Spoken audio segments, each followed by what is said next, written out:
Assalamualaikum warahmatullahi wabarakatuh. Nama saya Muhammad Fargani Ridwan, NIM 21021100231. Di sini saya akan menjelaskan analisis dan penyajian data 1.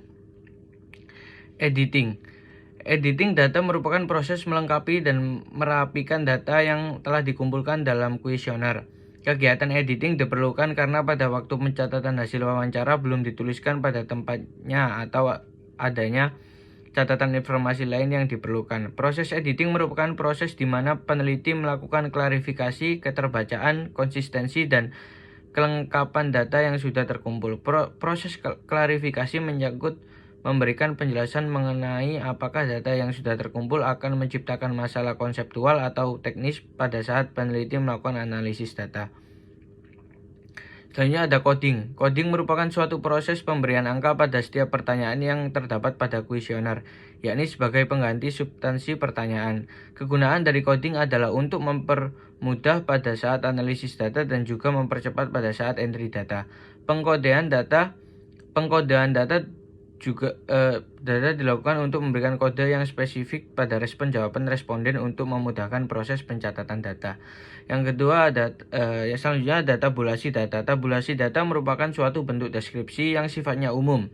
Dari skor-skor hasil scoring atau dari hasil penetapan skor pada item tertentu, biasanya pemberian skor ini karena kita ingin mengukur suatu data-data perilaku, misalnya sangat setuju, sangat puas, dan sebagainya.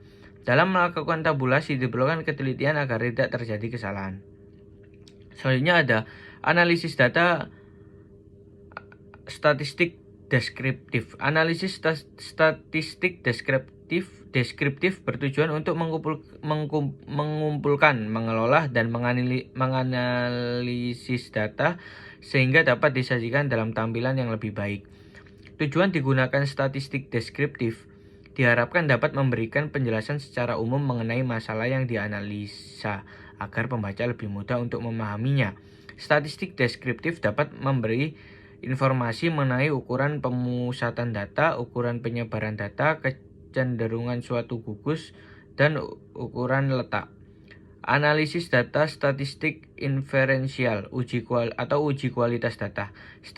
Statistik inferensial merupakan metode yang menggunakan rumus statistik dan hasil perhitungan dijadikan sebagai pedoman dalam membuat kesimpulan secara umum atau mengeneralisasikannya.